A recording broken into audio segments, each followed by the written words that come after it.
പരിശുദ്ധനായ ദൈവത്തിന് സ്തോത്രം. ഹല്ലേലൂയ. 12ാമത്തെ മാസത്തിൻ്റെ ആദ്യത്തെ ചൊവ്വാഴ്ച തന്നെ ദൈവസന്നിധിയിൽ നമുക്കായിരിക്കാൻ തക്കവണ്ണം സർവശക്തനായ ദൈവം നമ്മോട് കാണിച്ചതായിട്ടുള്ള കൃപയ്ക്കായി നന്ദിയോട് ദൈവത്തിന് സ്തോത്രം ചെയ്യുകയാണ്. കഴിഞ്ഞ 11 മാസങ്ങളിലും ദൈവത്തിൻ്റെ അത്ഭുതകരം നമ്മോടുകൂടി ഇരുന്നു. നമ്മെ വഴി നടത്തി.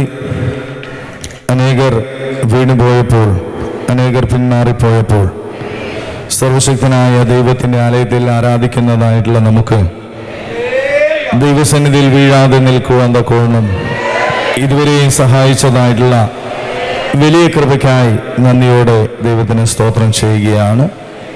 നമ്മുടെ കഴിവ് കൊണ്ടോ നമ്മുടെ ബുദ്ധി കൊണ്ടോ യാതൊന്നുമല്ല നാം ആയിരിക്കുന്നത്. എല്ലാം സർവശക്തനായ ദൈവത്തിൻ്റെ കൃപ ഒന്നുകൊണ്ട് മാത്രമാണ്.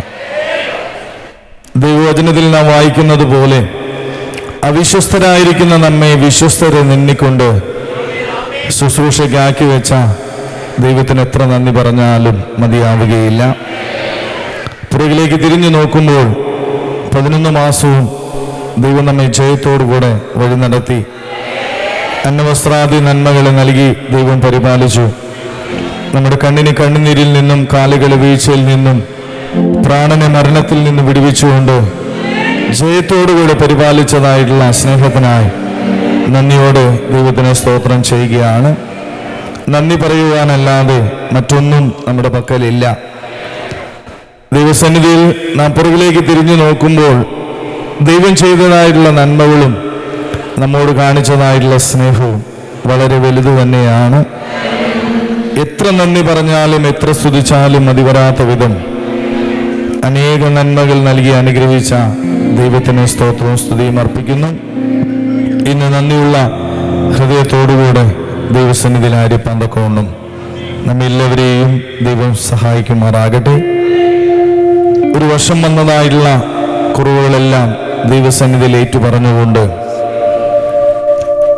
ഞങ്ങളുടെ ജീവിതത്തിൽ ഇന്നലേക്കാൾ ഇന്ന് നിന്നോട് ഏറ്റവും ചേർന്നായിരിക്കാൻ തക്കവണ്ണം ഞങ്ങളെ നീയോടുന്ന് സഹായിക്കണമേ എന്ന് നമുക്ക് പ്രാർത്ഥിക്കാം. ഈ ഒരു വർഷം അനേക വീഴ്ചകളും കുറവുകളും നമ്മുടെ ജീവിതത്തിൽ വന്നു. ദൈവം വിശ്വസ്തനായിരുന്നു, എന്നാൽ നമുക്ക് വിശ്വസ്തനായിരിക്കാൻ കഴിഞ്ഞിട്ടില്ല. എന്നാൽ ഇനിയുള്ള നാളുകളെല്ലാം നാം പാടിയതുപോലെ ദൈവനാമ മഹത്വത്തിനായി ഒരു കൈത്തിരി പോലെ കത്തിയെരിഞ്ഞില്ലാതായി തീരുവാൻ നിങ്ങളെ ഓർപ്പിപ്പാൻ ഞാൻ ഇച്ഛിക്കുന്നത് എന്തെന്നാൽ, കർത്താവ് ജനത്തെ മിസ്രയീമിൽ നിന്ന് രക്ഷിച്ചിട്ടും വിശ്വസിക്കാത്തവരെ പിന്നത്തേതിൽ നശിപ്പിച്ചു. നമ്മളെല്ലാവരും ദൈവത്തെ അറിഞ്ഞിട്ടുള്ളവരാ.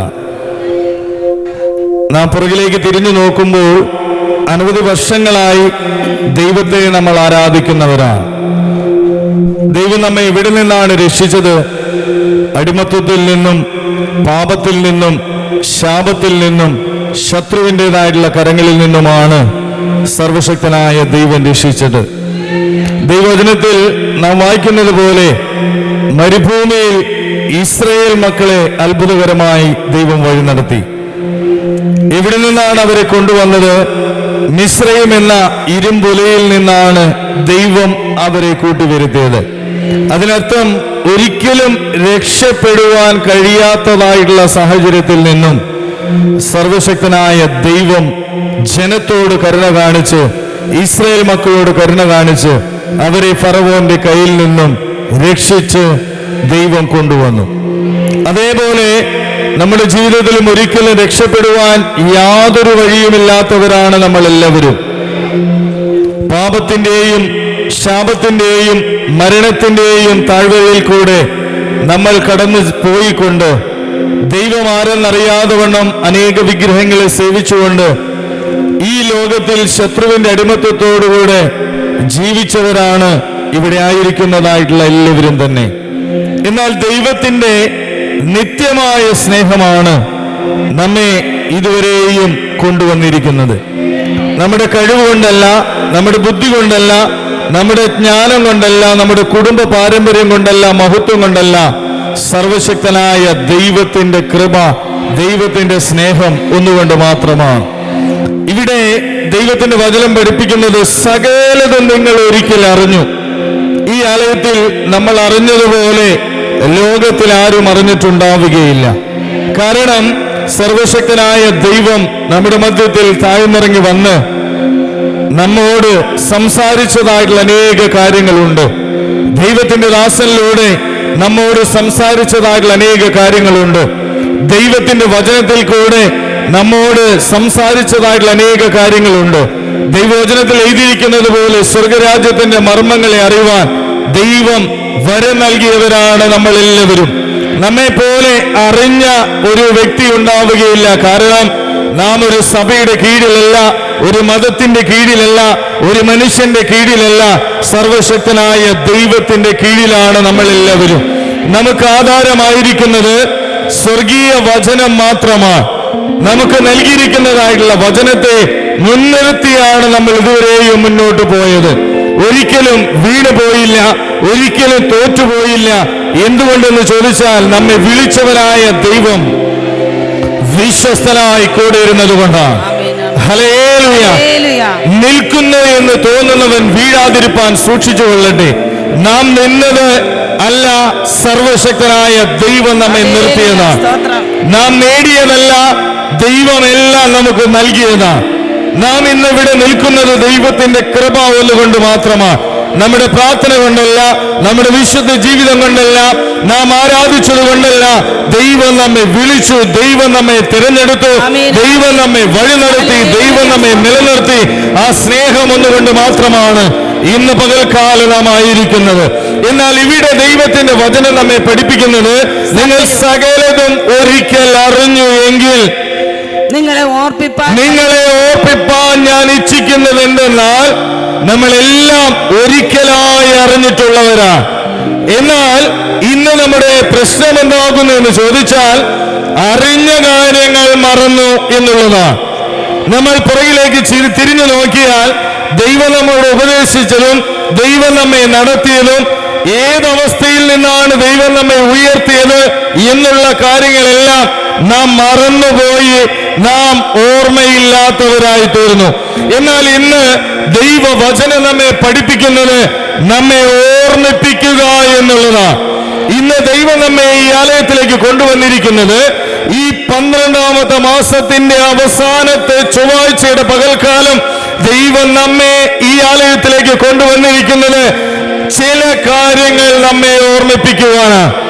മറന്നിട്ടുള്ളതായ നമ്മൾ ഓർമ്മയുള്ളവരായിരിക്കണം. എവിടെ നിന്നാണ് തിരഞ്ഞെടുത്തത്, എവിടെ നിന്നാണ് വിളിച്ചത്, ആരുടെ കീഴിൽ നിന്നാണ് ദൈവം നമ്മെ കൊണ്ടുവന്നത്, ആരാണ് നമ്മെ സ്വതന്ത്രരാക്കിയത് എന്ന് നാം ദൈവസന്നിധിയിൽ ഓർമ്മയുള്ളവരായിരിക്കണം. ദൈവവചനത്തിൽ കഴിഞ്ഞ ഞായറാഴ്ച സങ്കീർത്തനത്തിൽ ഇപ്രകാരം വായിച്ചു, ദൈവത്തെ മറക്കുന്നവരെ ഇത് ഓർത്തുകൊള്ളുവിൻ, ഇല്ലെങ്കിൽ ഞാൻ നിങ്ങളെ കീറിക്കളയും, വിടുവിപ്പാൻ ആരുമുണ്ടാവുകയില്ല. ഹല്ലേലൂയ. മരുഭൂമിയിൽ നിന്നും മിസ്രയീം എന്ന അടിമത്തത്തിൽ നിന്നും ഫറവോ രാജാവിന്റെ കയ്യിൽ നിന്നും വിടുവിച്ച് കൊണ്ടുവന്ന ദൈവത്തെ മറന്നതാണ് ഇസ്രായേൽ മക്കൾ തകർന്നു പോകുവാനുള്ള കാരണം. ദൈവവചനത്തിൽ എഴുതിയിരിക്കുന്നത് പോലെ എങ്കിലും അവരിൽ മിക്ക പേരിലും ദൈവം പ്രസാദിച്ചില്ല. അവരെല്ലാവരും മരുഭൂമിയിൽ വീണുപോയി.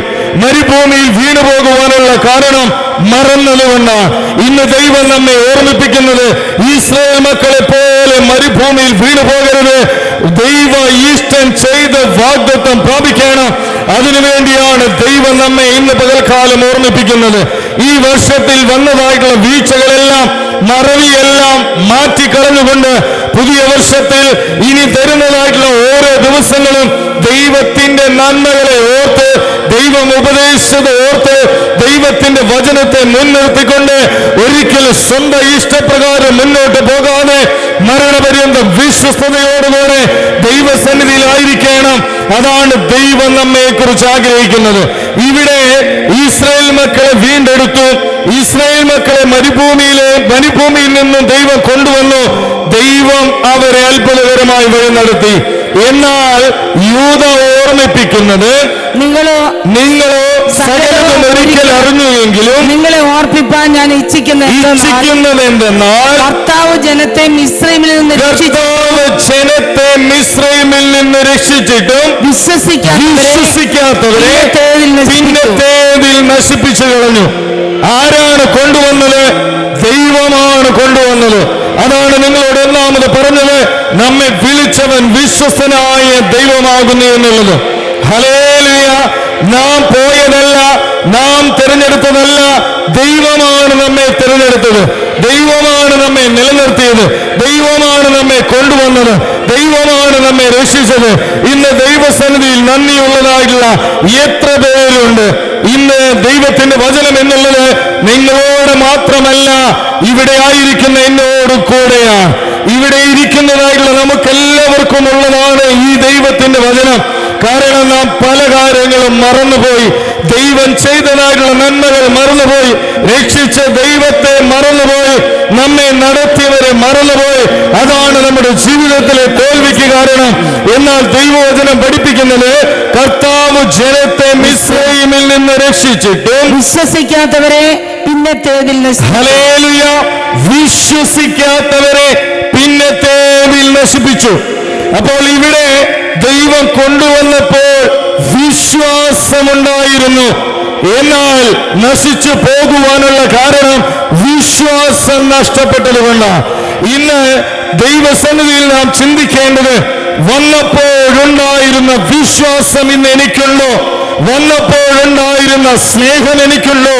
വന്നപ്പോഴുണ്ടായിരുന്ന പ്രത്യാശ ഇന്ന് എനിക്കുള്ളോ? അതാണ് ഞാനും നിങ്ങളും ദൈവസന്നിധിയിൽ ശോധന ചെയ്യേണ്ടത്. വിശ്വസിക്കാത്തവരെ പിന്നത്തേതിൽ നശിപ്പിച്ചു. ആരെയാണ് ദൈവം നശിപ്പിച്ചത്? വിശ്വസിക്കാത്തവരെയാണ്. ആരെയാണ് ദൈവം വെറുക്കുന്നത്? വിശ്വസിക്കാത്തവരെയാണ്. അതുകൊണ്ടാണ് ദൈവത്തിന്റെ വചനം പഠിപ്പിക്കുന്നത്, ആദ്യ വിശ്വാസം അവസാനത്തോളം മുറുകെ പിടിക്കണം. ഹല്ലേലൂയ. ആദ്യ വിശ്വാസം അവസാനത്തോളം മുറുകെ പിടിക്കണം. കാരണം ദൈവം നമ്മെ സ്നേഹിച്ചത് അപ്രകാരമാണ്, അവൻ തനിക്കുള്ളവരെ അവസാനത്തോളം സ്നേഹിച്ചു. ഹല്ലേലൂയ. അവൻ തനിക്കുള്ളവരെ, ദൈവവചനം പഠിപ്പിക്കുന്നത്, അവൻ തനിക്കുള്ളവരെ അവസാനത്തോളം സ്നേഹിച്ചു. അവസാനത്തോളം സ്നേഹിച്ച ദൈവത്തെ നാം സ്നേഹിക്കുന്നവരായിരിക്കണം, ദൈവത്തെ നാം വിശ്വസിക്കുന്നവരായിരിക്കണം, ദൈവത്തിന്റെ മുമ്പാകെ വീണ് നമസ്കരിക്കുന്നവരായിരിക്കണം, നന്ദിയുള്ള ഹൃദയത്തോടുകൂടെ ദൈവസന്നിധിയിലായിരിക്കണം. ദൈവം ചെയ്തതായിട്ടുള്ള നന്മകൾ മറക്കാതെ വണ്ണം അവസാനം വരെയും ദൈവത്തെ സ്നേഹിക്കുന്നവരായിരിക്കണം. ഈ ജീവിതയാത്രയിൽ പ്രയാസങ്ങൾ ഉണ്ടാകാം, കാറ്റും തിരമാലകളും ഉണ്ടാകാം, കൂടെ നിന്നവർ വിട്ടുപോയേക്കാം, സ്നേഹിച്ചവർ മറന്നിരിക്കാം, ഒരുപാട് ഉപദ്രവങ്ങളും പീഡനങ്ങളും അനുഭവിക്കേണ്ടി വന്നിരിക്കാം, പഴിയും ദൂഷ്യവും നിന്നയും പരിഹാസവും ദൈവവചനത്തിൽ എഴുതിയിരിക്കുന്നത് പോലെ ചമ്മട്ടിയും ചെങ്ങലയും അനുഭവിക്കേണ്ടി വന്നേക്കാം. എന്നാൽ ആദ്യ വിശ്വാസം അവസാനത്തോളം മുറുകെ പിടിച്ച കർത്താവിനോടുകൂടെ അവന്റെ രാജ്യത്ത് വാഴുവാനിടയായി തീരും. ഇവിടെ വിശ്വസിക്കാത്തവരെ ദൈവം പിന്നത്തേതിൽ നശിപ്പിച്ചു. ഇവിടെ ദൈവത്തിന്റെ വചനം മൂന്നാമത് നമ്മെ പഠിപ്പിക്കുന്നത്, വിശ്വസിക്കാത്തവരെ പിന്നത്തേതിൽ നശിപ്പിക്കുമെന്നുള്ളതാണ്.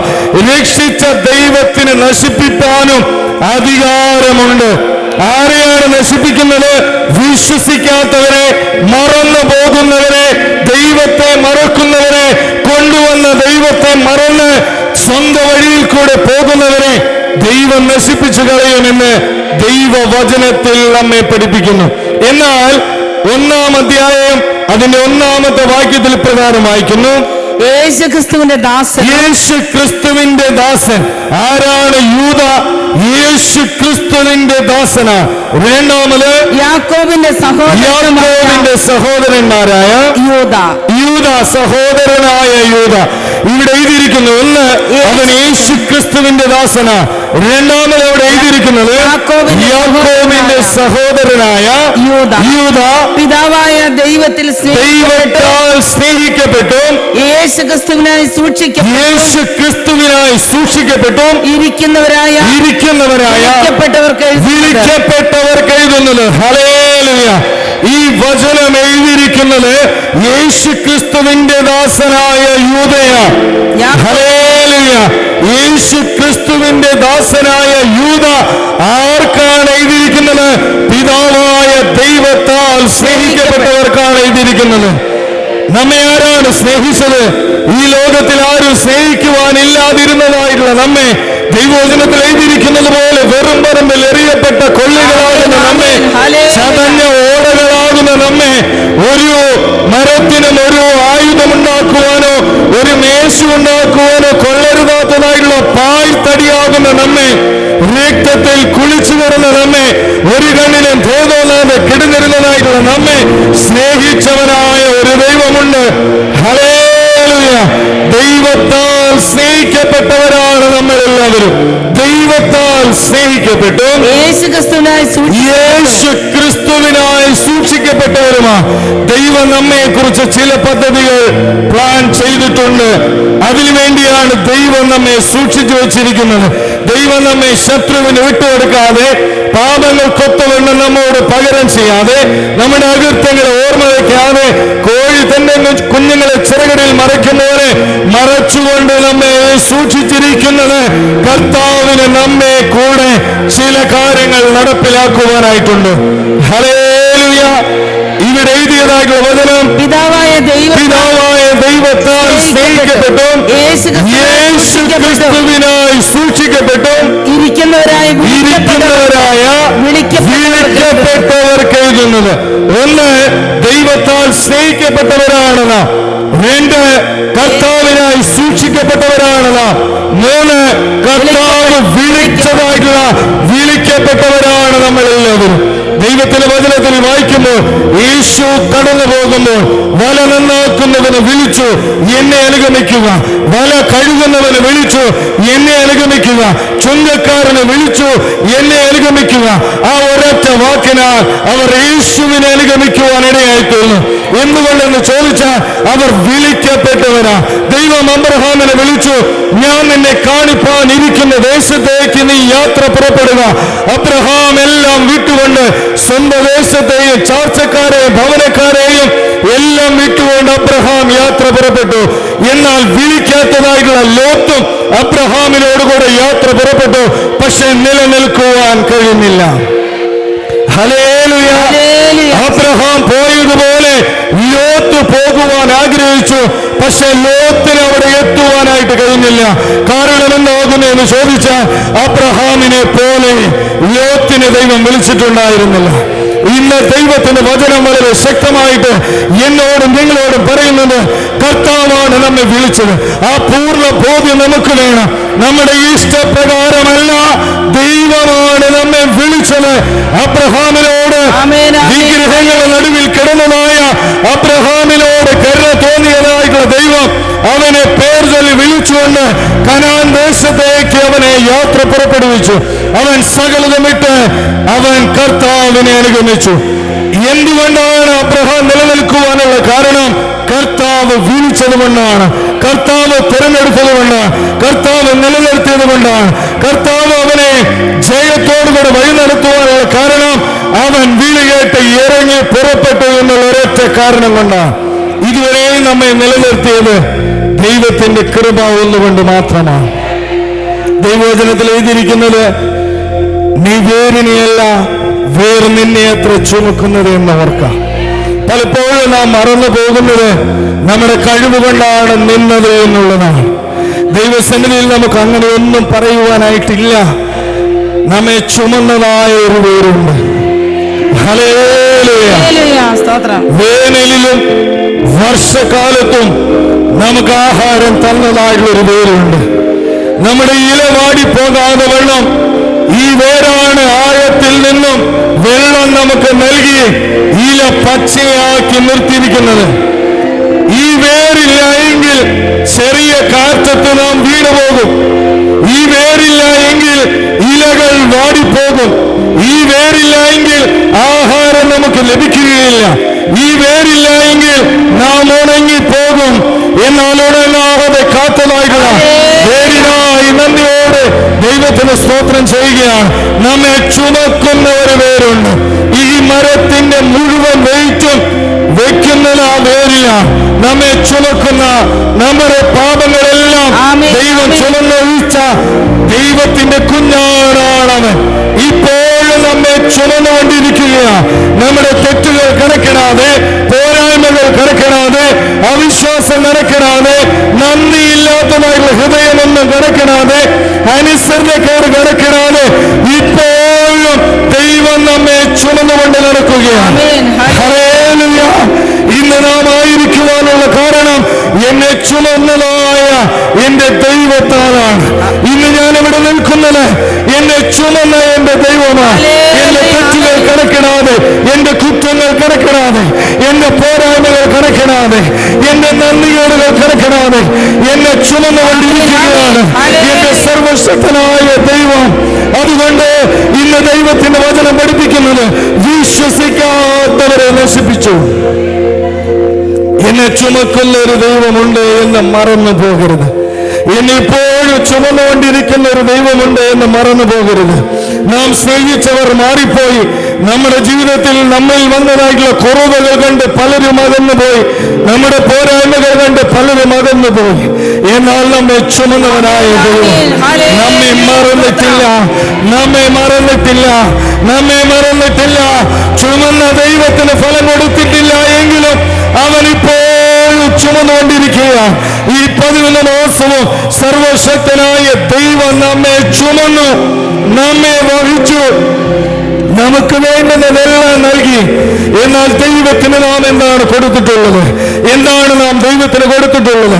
ദൈവസന്നിധിയിൽ ചിന്തിക്കുക, ഞാൻ എന്താണ് ദൈവത്തിന് പകരമായി കൊടുത്തത്? എന്നെ ചുമന്ന എന്റെ ദൈവത്തെ ഞാൻ സ്നേഹിച്ചിട്ടുണ്ടോ? എന്നെ ചുമന്ന എന്റെ ദൈവത്തെ ഞാൻ വിശ്വസിക്കുന്നുണ്ടോ? എന്നെ ചുമന്ന എന്റെ ദൈവത്തെ ഞാൻ അനുസരിക്കുന്നുണ്ടോ? എന്നെ ചുമന്ന എന്റെ ദൈവത്തിന് ഞാൻ ഫലം കൊടുക്കുന്നുണ്ടോ? ദൈവത്തിന്റെ വചനത്തിൽ പഠിപ്പിക്കുന്നത് പോലെ ആറ്റടികത്ത് നട്ടിരിക്കുന്നതും തക്കകാലത്ത് ഫലം കായ്ക്കുന്നതും ഇലവാടാത്തതുമായ വൃക്ഷം പോലെ ഞാൻ ഇരുന്നിട്ടുണ്ടോ?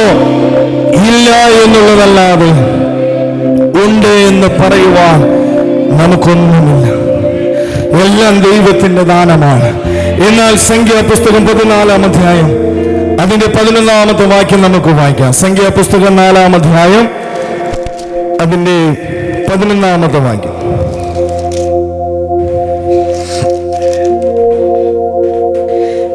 സ്വർണ്ണപീഠത്തിന്മേൽ അവർ ഒരു നീലശീല വിരിച്ചു. അതാണ് 4-ന്റെ 14-ന്റെ 5 മുതലുള്ള വാക്യം വായിക്കും. അപ്പോൾ മോശെ അഹരോനും ഇസ്രായേൽ സഭയുടെ സർവ്വസംഘത്തിന്റെയും മുമ്പാകെ കവിണ്ണു വീണു. സർവസംഘത്തിന്റെയും മുമ്പാകെ കവിണ്ണു വീണു. ദേശത്തെ ഒറ്റുനോക്കിയവരിൽ നൂന്റെ മകൻ യോശുവയും യെഫുന്നെയുടെ മകൻ കാലേബും വസ്ത്രം കീറി ഇസ്രായേൽ മക്കളുടെ സർവ്വസഭയോടും പറഞ്ഞതെന്തെന്നാൽ ഞങ്ങൾ സഞ്ചരിച്ച് ഒറ്റുനോക്കിയ ദേശം എത്രയും നല്ല ദേശമാകുന്നു. യഹോവ നമ്മിൽ പ്രസാദിക്കുന്നു എങ്കിൽ അവൻ നമ്മെ പാലും തേനും ഒഴുകുന്ന ആ ദേശത്തേക്ക് കൊണ്ടുചെന്ന് നമുക്കത് തരും.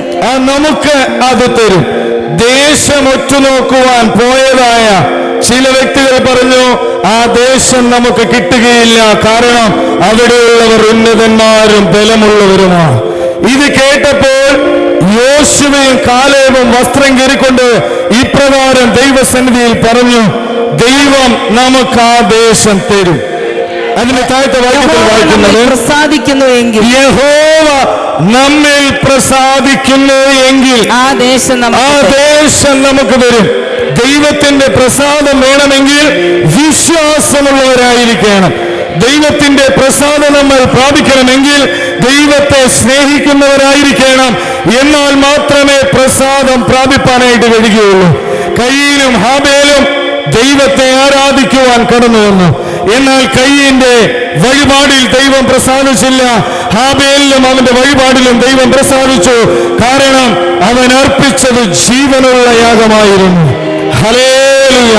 എന്നാൽ കയീനോട് പറയുന്നു, പാപം നിന്റെ വാതിൽക്കൽ കിടക്കുന്നു, അതിന്റെ ആഗ്രഹം നിന്നോടാകുന്നു, നീയോ അതിനെ കീഴടക്കണം.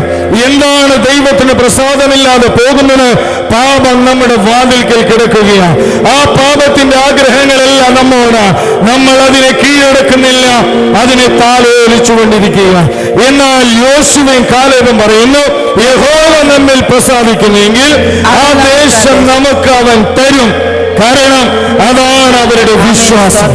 ഹല്ലേലൂയ. അവരെ മരുഭൂമിയിൽ കൂടെ നടത്തിക്കൊണ്ടുവന്ന ദൈവത്തെ അവർ മറന്നില്ല എന്നുള്ളതാണ്. മുമ്പിൽ ചെങ്കടലും പുറകിൽ ഫറവോയുടെ സൈന്യവും വന്നപ്പോൾ ഈ ചെങ്കടലിനെ രണ്ടായി വിഭാഗിച്ചുകൊണ്ട് ഫറവോനെയും അവന്റെ സൈന്യത്തെയും ചെങ്കടലിൽ തള്ളിയിട്ടവനായ ദൈവത്തെ അവർ വിശ്വസിച്ചു എന്നുള്ളതാണ്. വന്ന വഴികൾ അവർ മറന്നില്ല എന്നുള്ളതാണ്. ഫറവോന്റെ കയ്യിൽ നിന്ന് കൊണ്ടുവന്നവനായ ദൈവം ഈ ദേശവും തരും, അവന് പ്രസാദമുള്ളതായിട്ടുള്ള പ്രവൃത്തികൾ നാം ചെയ്ത ഈ ദേശവും നമുക്കവൻ തരുമെന്നുള്ള വിശ്വാസം അവർക്കുണ്ടായിരുന്നു. അതിന്റെ താഴ്ത്ത വാക്യത്തിലേക്ക് യഹോവയോട് നിങ്ങൾ മത്സരിക്കുക മാത്രം ചെയ്യരുത്. ദൈവവചനം പഠിപ്പിക്കുന്നത് മത്സരം ആഭിചാരദോഷം പോലെയാണ്. ദൈവസന്നിധിയിലാണ് നാം ആയിരിക്കുന്നത്. ഇവിടെ മത്സരിക്കുവാനുള്ളതല്ല, ഞാനും നിങ്ങളും മത്സരിക്കുവാനുള്ളതല്ല, ദൈവത്തിന് കീഴ്പ്പെട്ട് ജീവിക്കുക എന്നുള്ളതാണ്. എന്റെ സ്വന്തം ഇഷ്ടപ്രകാരം പോകുവാനല്ല, ദൈവത്തിന് കീഴ്പ്പെട്ട് ജീവിക്കുക എന്നുള്ളതാണ്. നമ്മൾ ഓരോരുത്തരും ശോധന ചെയ്യേണ്ടത്, ഈ ഒരു വർഷം ഞാൻ എൻ്റെ ദൈവത്തിന് കീഴ്പ്പെട്ടിരുന്നിട്ടുണ്ടോ, അതോ എൻ്റെ ഇഷ്ടപ്രകാരമാണോ ഞാൻ മുന്നോട്ട് പോയത്? ദൈവത്തിന് കീഴ്പ്പെട്ടില്ല എങ്കിൽ നാം വീണു പോകും, അതിൽ യാതൊരു സംശയവുമില്ല.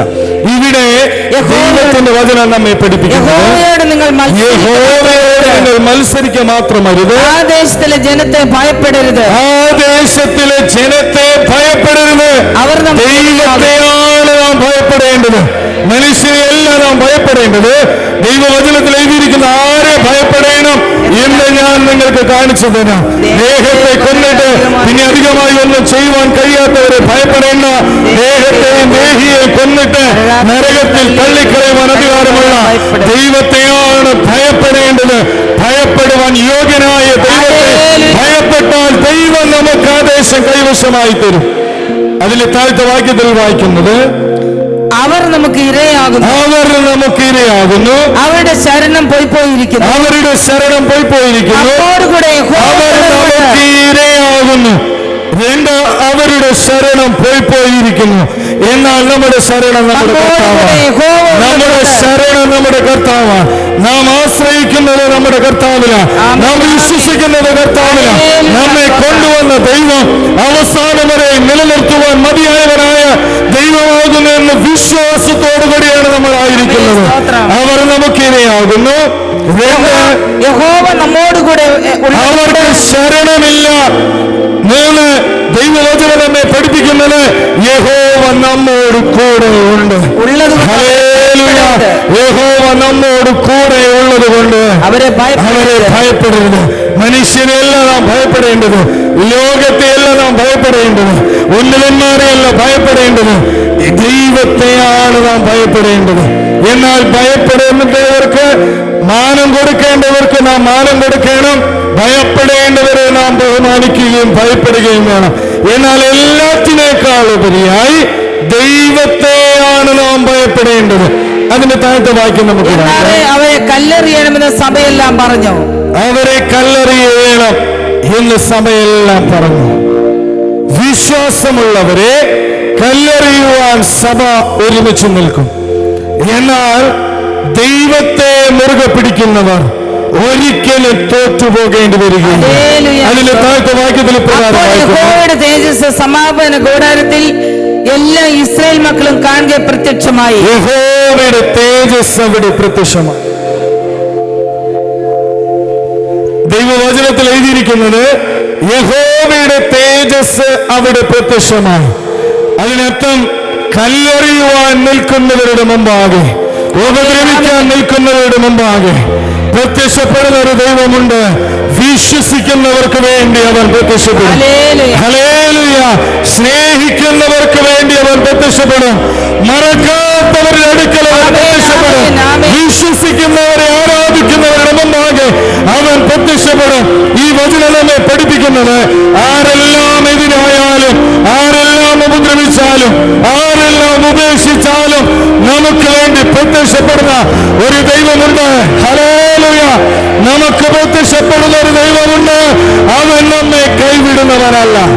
അതിലെ താഴത്തെ വാക്യത്തിൽ പ്രകാരം വായിക്കുന്നു, യഹോവ മോശയോട് ഈ ജനം എത്രത്തോളം എന്നെ നിരസിക്കും, ഈ ജനം എത്രത്തോളം എന്നെ നിരസിക്കും, ഞാൻ അവരുടെ മധ്യ ചെയ്തിട്ടുള്ള അടയാളങ്ങളൊക്കെയും കണ്ടിട്ടും അവർ എത്രത്തോളം എന്നെ വിശ്വസിക്കാതിരിക്കും. ഹല്ലേലൂയ. ഇന്ന് ദൈവത്തിന്റെ വചനം നമ്മോടാണ്, എന്നോടാണ് പറയുന്നത്. ഈ വചനം നിങ്ങൾ ഓരോരുത്തരും ചിന്തിക്കണം, ഇത് എന്നോടാണ് എന്നുള്ളത്. ഞാനിവിടെ എന്നോടാണ് എന്നുള്ള ചിന്തയോടുകൂടെയാണ് ദൈവസന്നിധിയിലായിരിക്കുന്നത്. ഇവിടെ ദൈവവചനം പഠിപ്പിക്കുന്നത്, ഈ ജനം എത്രത്തോളം എന്നെ നിരസിക്കും, എന്റെ വാക്കനുസരിക്കാതെ, എന്റെ വഴിയിൽ നടക്കാതെ, എന്നെ വിശ്വസിക്കാതെ ഈ ജനം എത്രത്തോളം എന്നെ നിരസിക്കും. രണ്ടാമത്തെ കാര്യം, ഞാൻ അവരുടെ മധ്യേ ചെയ്തിട്ടുള്ള അടയാളങ്ങളൊക്കെ കണ്ടിട്ടും എത്രത്തോളം എന്നെ വിശ്വസിക്കാതിരിക്കും.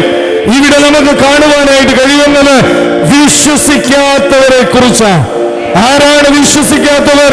ദൈവത്തെ അറിയാത്തവരല്ല, ദൈവത്തെ അറിഞ്ഞവർ, ദൈവത്തിന്റെ അത്ഭുതങ്ങൾ കണ്ടിട്ടുള്ളവർ, കണ്ണാലെ കണ്ടിട്ടുള്ളവർ, ചെവിയാലെ കേട്ടിട്ടുള്ളവർ, കണ്ണാലെ കണ്ടിട്ടും അറിഞ്ഞിട്ടുമുള്ളവർ വിശ്വസിക്കാതെ ഇരിക്കുന്നു. നമ്മുടെ ജീവിതത്തിലും അപ്രകാരമല്ലേ? ഈ ആലയത്തിൽ എന്തെല്ലാം കാര്യങ്ങൾ ദൈവം ചെയ്തിരിക്കുന്നു, എന്തെല്ലാം അത്ഭുതങ്ങൾ പ്രവർത്തിച്ചിരിക്കുന്നു. വിഗ്രഹങ്ങളെ ആരാധിച്ചതായ അനേകർ ഇന്ന് സത്യവചനവും എടുത്തുകൊണ്ട് ജീവനുള്ള ദൈവത്തെ മുടങ്ങാതെ ആരാധിക്കുന്നതായിട്ടുള്ള ജനം. ദൈവത്തിന്റെ വചനം പഠിപ്പിക്കുന്നത് നിന്നിൽ നടന്നതായിട്ടുള്ള വീര്യപ്രവൃത്തികൾ. ഹല്ലേലൂയ. കോരസീനെ നിനക്ക് ആ കഷ്ടം, ബേത്സയിദേ നിനക്ക് ആ കഷ്ടം. നിന്നിൽ നടന്നതായിട്ടുള്ള വീര്യപ്രവൃത്തികൾ നടന്നിരുന്നു എങ്കിൽ അവർ രക്തിലും വെണ്ണീരിലും മാനസാന്തരപ്പെടുമായിരുന്നു. അതിനർത്ഥം ദൈവത്തിന്റെ നന്മകൾ കണ്ടിട്ടുള്ളവരാണ് മറന്നു പോകുന്നത്, അനുഭവിച്ചവരാണ് മറന്നു പോകുന്നത്. ആ മറന്നു പോകുന്നവരെ കുറിച്ച് ദൈവം ചോദിക്കുന്നു, എത്രത്തോളം എന്നെ നിരസിക്കും, എത്രത്തോളം എന്നെ വിശ്വസിക്കാതിരിക്കും, എത്രത്തോളം അവർ എന്നെ ഉപദ്രവിച്ചുകൊണ്ടിരിക്കും. എന്നാൽ 11-ാമത്തെ വാക്യത്തിൽ വായിക്കുന്നത്, ഈ ജനം എത്രത്തോളം എന്നെ നിരസിക്കും, ഞാൻ അവരുടെ മധ്യ ചെയ്തിട്ടുള്ള അടയാളങ്ങളൊക്കെ കണ്ടിട്ടും അവർ എത്രത്തോളം എന്നെ വിശ്വസിക്കാതിരിക്കും. എന്നാൽ 22-ാമത്തെ വാക്യത്തിലേക്ക് വരാം. എന്റെ തേജസ്സും മിസ്രൈമിലും മരുഭൂമിയിലും വെച്ച് ഞാൻ ചെയ്ത അടയാളങ്ങളും കണ്ടിട്ടുള്ള പുരുഷന്മാർ എല്ലാവരും ഇപ്പോൾ 10 പ്രാവശ്യം എന്നെ പരീക്ഷിക്കുകയും എന്റെ വാക്ക് കൂട്ടാക്കാതിരിക്കുകയും ചെയ്തുകൊണ്ട് അവരുടെ പിതാക്കന്മാരോട് ഞാൻ സത്യം ചെയ്തിട്ടുള്ള ദേശം അവർ കാണുകയില്ല. എന്താണ് ആ വാക്യം? ഒരിക്കൽ കൂടി വായിക്കാം. എന്റെ തേജസ്സും മിസ്രൈമിലും മരുഭൂമിയിലും വെച്ച് ഞാൻ ചെയ്ത അടയാളങ്ങളും, മിസ്രൈമിൽ വെച്ച് ചെയ്തിട്ടുള്ള അടയാളങ്ങളും കണ്ടിട്ടുള്ള പുരുഷന്മാർ എല്ലാവരും ഇപ്പോൾ 10 പ്രാവശ്യം എന്നെ പരീക്ഷിക്കുകയും എന്റെ വാക്ക് കൂട്ടാക്കാതിരിക്കുകയും ചെയ്തതുകൊണ്ട് അവരുടെ പിതാക്കന്മാരോട് ഞാൻ സത്യം ചെയ്ത ദേശം അവർ കാണുകയില്ല. ഹല്ലേലൂയ. ദൈവത്തിന്റെ സന്നിധിയിൽ കണക്കുണ്ട്. ചെയ്തവർക്ക് കണക്കില്ല, അനുഭവിച്ചവർക്ക് കണക്കില്ല, പക്ഷെ കണക്ക് ദൈവത്തിന്റെ സന്നിധിയിലുണ്ട്. സ്തോത്രം. ആമേൻ. എത്ര പ്രാവശ്യം പരീക്ഷിച്ചു എന്നും, എത്ര പ്രാവശ്യം അവിശ്വസിച്ചു എന്നും, എത്ര പ്രാവശ്യം നിരസിച്ചു എന്നും, എത്ര പ്രാവശ്യം വേദനിപ്പിച്ചു എന്നും വ്യക്തമായി കണക്ക് ദൈവത്തിന്റെ പക്കലുണ്ട്. ഹല്ലേലൂയ. ചെയ്ത ഞാൻ മറന്നിട്ടുണ്ടാകും, പക്ഷെ ദൈവം അത് മറന്നിട്ടില്ല. എന്നാൽ ദൈവം അത് ഓർക്കാതെ വെച്ചിരിക്കുന്നത് അവന്റെ ദീർഘക്ഷമത കൊണ്ട് മാത്രമാണ്. അവന്റെ കരുണ, അവന്റെ സ്നേഹം, അവന്റെ മനസ്സലിവ് ഒന്നുകൊണ്ട് മാത്രമാണ് അത് ഓർക്കാതെ പോയിരിക്കുന്നത്. എന്നാൽ അതിന്റെ താഴ്ത്ത വാക്യം ഓടിച്ചു വായിക്കാം. എന്നെ നിരസിച്ചവർ ആരും അത് കാണുകയില്ല. എന്നെ നിരസിച്ച ആരും അത് കാണുകയില്ല. എന്റെ ദാസനായ കാലേബോ, എന്റെ ദാസനായ കാലേബ്, അവന് വേറൊരു സ്വഭാവമുള്ളതുകൊണ്ട് എന്നെ പൂർണ്ണമായി അനുസരിച്ചതുകൊണ്ട് അവൻ പോയിരുന്ന ദേശത്തേക്ക് ഞാൻ അവനെ എത്തിക്കും. അവൻ പോയിരുന്ന ദേശത്തേക്ക് ഞാൻ അവനെ അവന്റെ സന്തതി അത് കൈവശമാക്കും. അവന്റെ സന്തതി അത് കൈവശമാക്കും. ഇന്ന് ദൈവത്തിന്റെ വചനം പഠിപ്പിക്കുന്നത് ഇസ്രായേൽ മക്കളിൽ വേറൊരു സ്വഭാവമുള്ള ഒരുവനുണ്ടായിരുന്നു. അത് കാലേബായിരുന്നു. ഇവിടെ കൂടപ്പെട്ടതായുള്ള ജനത്തോട് ഇന്ന് സർവശക്തനായ ദൈവം ജനത്തോടും എന്നോടും പറയുന്നത്, ഇസ്രായേൽ മക്കളിൽ ഒരുവനെ പോലെയല്ല നാം ആകേണ്ടത്. എന്റെ ദാസനായ കാലേബ്. ഇത് പറയുന്നത് മോശയല്ല, സർവശക്തനായ ദൈവമാണ് പറയുന്നത്. എന്റെ ദാസനായ കാലേബ്, എന്റെ ദാസനായ കാലേബ്. ലോകമല്ല നിന്നെ കുറിച്ച് പറയേണ്ടത്, ലോകമല്ല എന്നെ കുറിച്ച് പറയേണ്ടത്, സഭയല്ല എന്നെ കുറിച്ച് പറയേണ്ടത്, സർവശക്തനായ ദൈവമാണ് എന്നെ കുറിച്ച് പറയേണ്ടത്. അവിടെ പറയുന്നത് എന്റെ ദാസനായ കാലേബ്. അവന് വേറൊരു സ്വഭാവമുള്ളതുകൊണ്ട് നിങ്ങളുടെ സ്വഭാവം പോലെയല്ല. അവിശ്വാസമുള്ള സ്വഭാവമല്ല, സംശയമുള്ള സ്വഭാവമല്ല, പിരിവെറുക്കുന്ന സ്വഭാവമല്ല, നന്ദിയില്ലാത്ത സ്വഭാവമല്ല. അവന് വേറൊരു സ്വഭാവം, അവന് വേറൊരു സ്വഭാവമുള്ളതുകൊണ്ട് എന്നെ പൂർണ്ണമായി അനുസരിച്ചതുകൊണ്ട് ആരെയാണ് അനുസരിച്ചത്? സർവശക്തനായ ദൈവത്തെയാണ് അനുസരിച്ചത്. എന്നെ പൂർണ്ണമായി അനുസരിച്ചതുകൊണ്ട് അവൻ പോയിരുന്ന ദേശത്തേക്ക് ഞാൻ അവനെ എത്തിക്കും. അവന്റെ സന്തതി അത് കൈവശമാക്കും. ഇന്ന് ഈ സ്വഭാവം കൊണ്ട് പോയാൽ, മത്സരമുള്ള സ്വഭാവം കൊണ്ട് പോയാൽ, പിരിവെറുക്കുന്നതായിട്ടുള്ള സ്വഭാവം കൊണ്ട് പോയാൽ, സംശയിക്കുന്ന സ്വഭാവം കൊണ്ട് പോയാൽ, അനുസരണം കെട്ട സ്വഭാവം കൊണ്ട് പോയാൽ, അവിശ്വാസമുള്ള സ്വഭാവം കൊണ്ട് പോയാൽ, വീഴ്ച ദൈവത്തെ മറന്നുകൊണ്ടുള്ള ഒരു ജീവിതമുണ്ടായാൽ അവിടെ എത്തുകയില്ല. എന്നാൽ വേറൊരു സ്വഭാവമുണ്ടെങ്കിൽ ദൈവത്തോട് ചേർന്ന്, ദൈവത്തോട് പറ്റി നിന്ന്, ദൈവത്തെ വിശ്വസിച്ച്, ദൈവത്തിന്റെ വാക്കിനെ വലയിറക്കിക്കൊണ്ട് മുന്നോട്ട് പോകുന്നെങ്കിൽ നിന്നെയും നിന്റെ തലമുറകളെയും അവിടെ ഞാൻ എത്തിക്കും. അതിന്റെ താഴത്തെ വാക്യം കൂടി വായിക്കാം. എന്നാൽ അമലേക്യരും കനാന്യരും താഴ്വരയിൽ പാർക്കുന്നുകൊണ്ട് നിങ്ങൾ നാളെ ചെങ്കടലിലേക്കുള്ള വഴിയായി മരുഭൂമിയിലേക്ക് മടങ്ങിപ്പോകും. അതിന്റെ താഴത്തെ വാക്യം വായിക്കാം. യഹോവ പിന്നെയും മോശയോട് അഹരോനോട് അരുളി ചെയ്തത്, ഈ ദുഷ്ടസഭ എത്രത്തോളം എനിക്ക് വിരോധമായി പിറുപിറുക്കും, എത്രത്തോളം എനിക്ക് വിരോധമായി പിറുപിറുക്കും. അപ്പോൾ പിറുപിറുപ്പ് എന്നുള്ളത് ദൈവം വെറുക്കുന്നതായ ഒന്നാണ്. ഇന്ന് ദൈവസന്നിധിയിൽ ഇരിക്കുന്നതായിട്ടുള്ള നാം പിറുപിറുക്കുന്നുണ്ടോ? പിറുപിറുപ്പുണ്ടെങ്കിൽ ദൈവം വെറുക്കുന്നതായിട്ടുള്ള ഏറ്റവും വലിയ ഒന്നാണ്. ഈ സഭ എത്രത്തോളം പിറുപിറുക്കും. ദൈവത്തെ മറന്ന് ഒരു ജീവിതം നമുക്കുണ്ടാകരുത്. പാട്ടുകാരൻ പാടുന്നത് പോലെ ദൈവത്തെ മറന്നു കുഞ്ഞെ നീ ജീവിക്കരുത്. അപ്പൊ ദൈവത്തെ മറന്ന് ഒരു ജീവിതം ഉണ്ടാകരുത്. അതിന്റെ താഴത്തെ വാക്യം കൂടി വായിക്കാം. അതിൽ 29ാമത്തെ വാക്യം. ഈ മരുഭൂമിയിൽ നിങ്ങളുടെ ശവം വീഴും. ഈ മരുഭൂമിയിൽ നിങ്ങളുടെ ശവം വീഴും. യെഫുന്നയുടെ മകൻ കാലേബും നൂന്റെ മകൻ യോശുവയും ഒഴികെ 20 വയസ്സ് മുതൽ മേലോട്ട് എണ്ണപ്പെട്ടവരായി എന്റെ നേരെ നിങ്ങളുടെ എണ്ണത്തിൽ ആരും ഞാൻ നിങ്ങളെ പാർപ്പിക്കുമെന്ന് സത്യം ചെയ്തിട്ടുള്ള ദേശത്ത് കടക്കുകയില്ല. പാർപ്പിക്കുമെന്ന് സത്യം ചെയ്തിട്ടുള്ള ദേശത്ത് പ്രവേശിക്കുകയില്ല. ഹല്ലേലൂയ. തുറക്കുവാനും അടയ്ക്കുവാനും അധികാരമുള്ള ദൈവം. ഹല്ലേലൂയ. സ്വർഗത്തിലേക്ക് കൊണ്ടുപോകുവാനും നരകത്തിൽ തള്ളിക്കളയുവാനും അധികാരമുള്ള ദൈവം. വേറൊരു സ്വഭാവമില്ല എങ്കിൽ അവിടേക്ക് എത്തപ്പെടുകയില്ല. വേറൊരു സ്വഭാവമില്ല എങ്കിൽ അവിടേക്ക് ചെന്ന് ചേരുവാനായിട്ട് കഴിയുകയില്ല. ഇതുവരെയും നമുക്ക് പലവിധമായിട്ടുള്ള സ്വഭാവങ്ങളായിരുന്നു. പാപത്തിന്റെയും ശാപത്തിന്റെയും സ്വഭാവങ്ങൾ, ദൈവത്തോട് മത്സരിക്കുന്നതായുള്ള സ്വഭാവം, പെരുപെറുക്കുന്നതായിട്ടുള്ള സ്വഭാവം, വിശ്വാസമില്ലാത്തതായിട്ടുള്ള സ്വഭാവം. ഈ സ്വഭാവം കൊണ്ടൊന്നും അവിടേക്ക് പ്രവേശിപ്പാൻ സാധ്യമല്ല. അതിന് താഴത്തെ വാക്യം കൂടി വായിക്കാം. 32ാമത്തെ വാക്യം. നിങ്ങളോ നിങ്ങളുടെ ശവം ഈ മരുഭൂമിയിൽ വീഴും. നിങ്ങളുടെ ശവം മരുഭൂമിയിൽ ഒടുങ്ങും വരെ നിങ്ങളുടെ മക്കൾ മരുഭൂമിയിൽ 40 സംവത്സരം ഇടയരായി സഞ്ചരിച്ച് നിങ്ങളുടെ പാതി വൃത്തി ഭംഗം വഹിക്കും. നിങ്ങളുടെ ശവം മരുഭൂമിയിൽ വീഴും.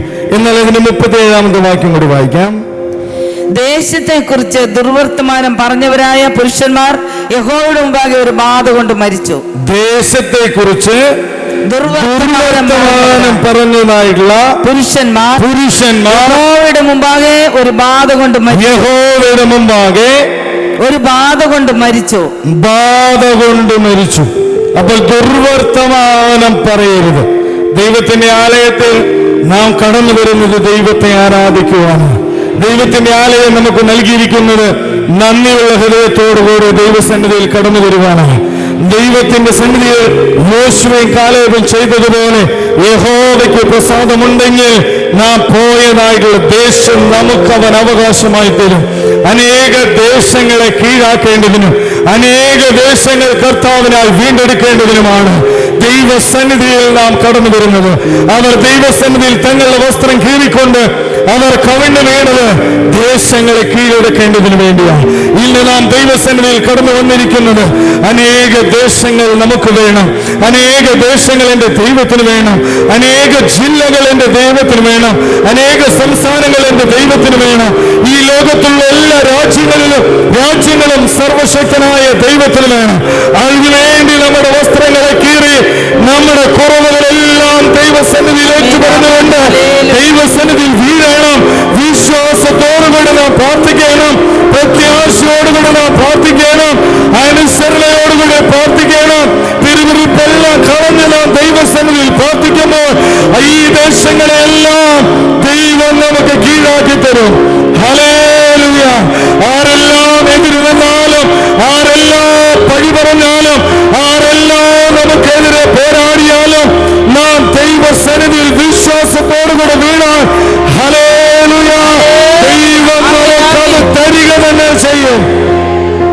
അവർ പറഞ്ഞതുപോലെ, യോശുവയും കാലേബും പറഞ്ഞതുപോലെ ആ ദേശം ദൈവം അവർക്ക് നൽകി. എന്നാൽ 32-ാം അധ്യായം അതിന്റെ 11-12 വാക്യങ്ങൾ വായിക്കും. 32-ാം അധ്യായം അതിന്റെ 11-12 വാക്യം.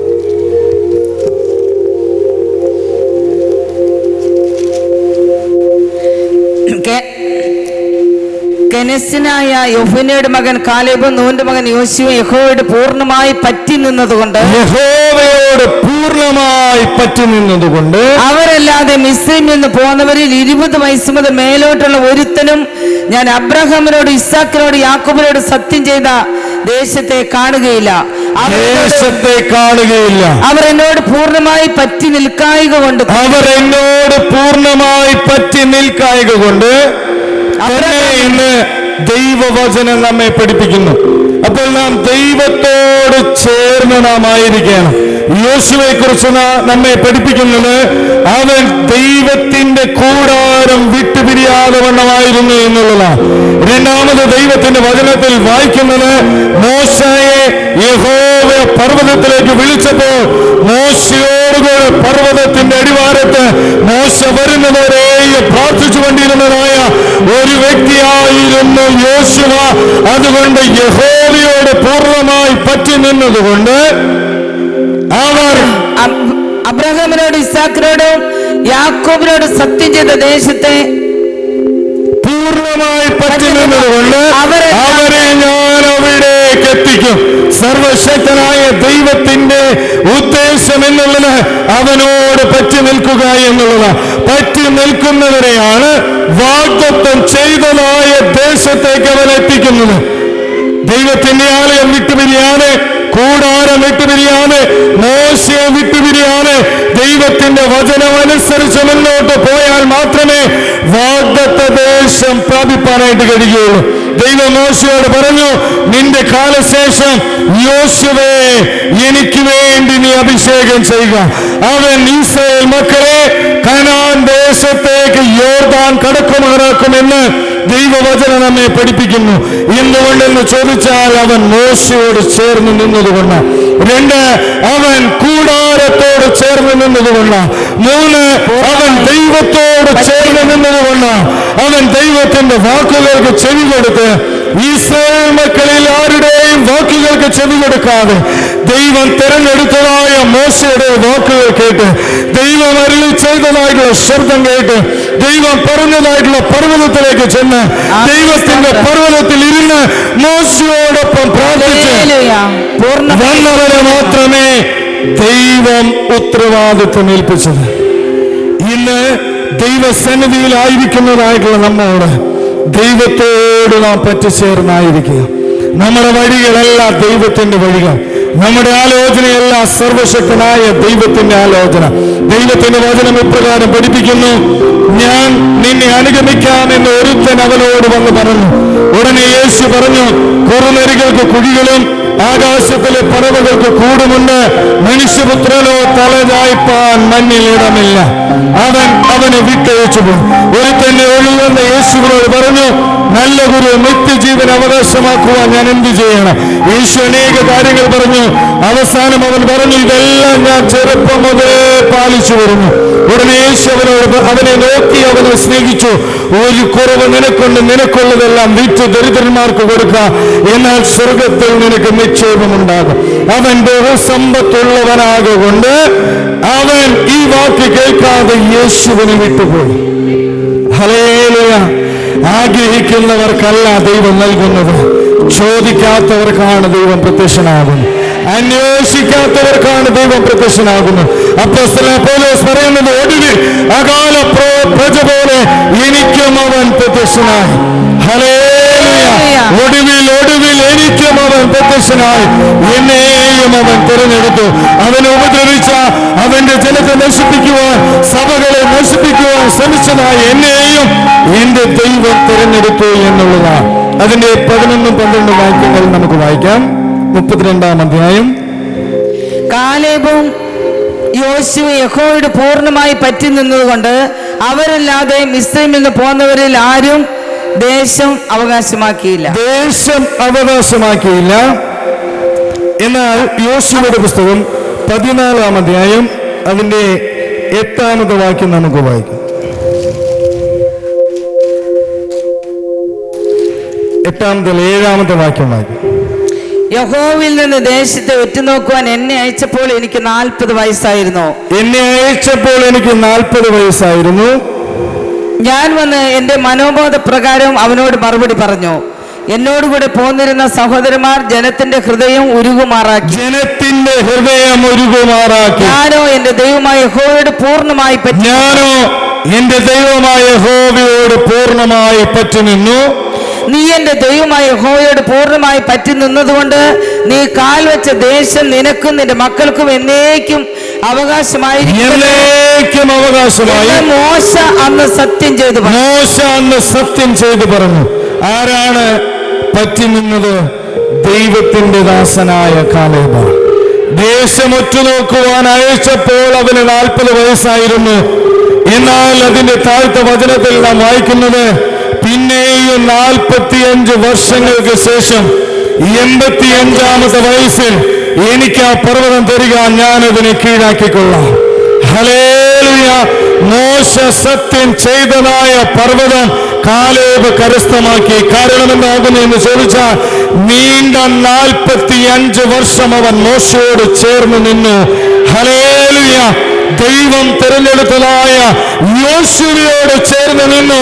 അതുകൊണ്ട് മോശ മരിച്ചതിന് ശേഷം യോശുവയോട് പറഞ്ഞു, മോശ എനിക്ക് സത്യം ചെയ്തതായിട്ടുള്ള ദേശത്തെ കീഴാക്കുക, സർവശക്തനായ ദൈവം എന്നോട് കൂടെയുണ്ട്, ആ പർവ്വതം എനിക്ക് തരിക, ഞാൻ അതിനെ കീഴാക്കിക്കൊള്ളാം. നീണ്ട 45 വർഷം അവൻ മൗനമായി മോശയോടുകൂടെ യോശുവയോടുകൂടെ നിന്നു. ദൈവത്തിന്റെ സമയമായി ദൈവം അവന് വാഗ്ദത്തം ചെയ്തതായ ആ പർവ്വതം അവന് പ്രാപിപ്പാനായിട്ട് കഴിഞ്ഞു. ഹല്ലേലൂയ.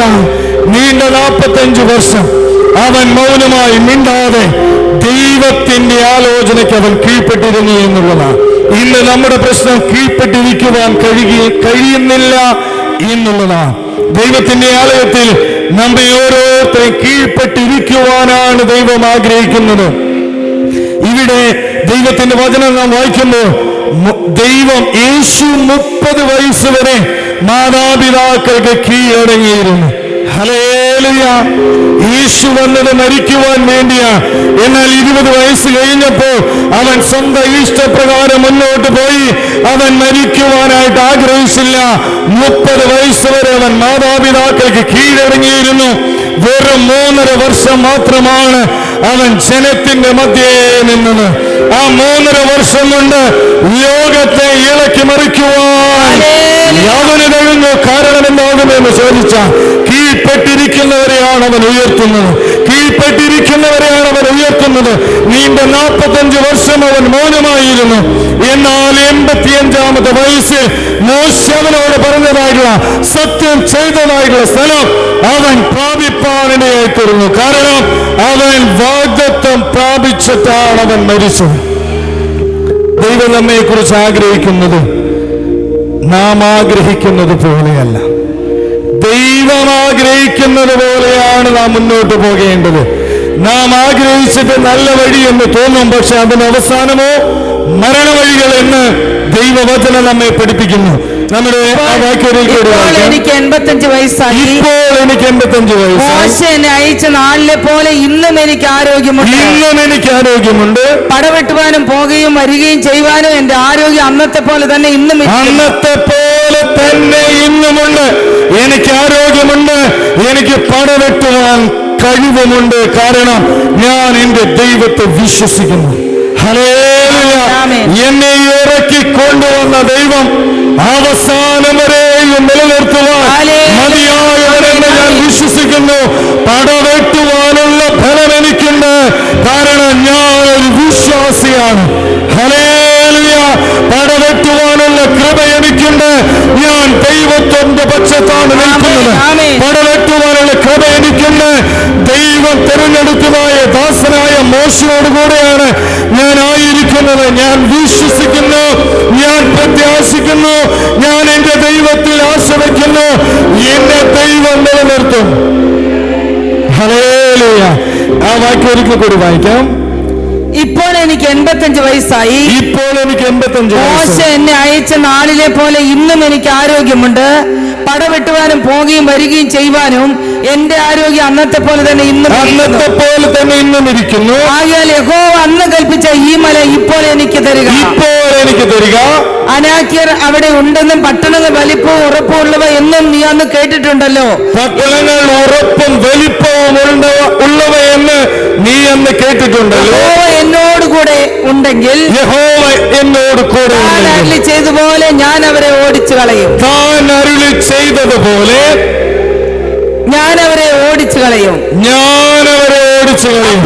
കാലേബ് പറഞ്ഞത് എന്താണ്?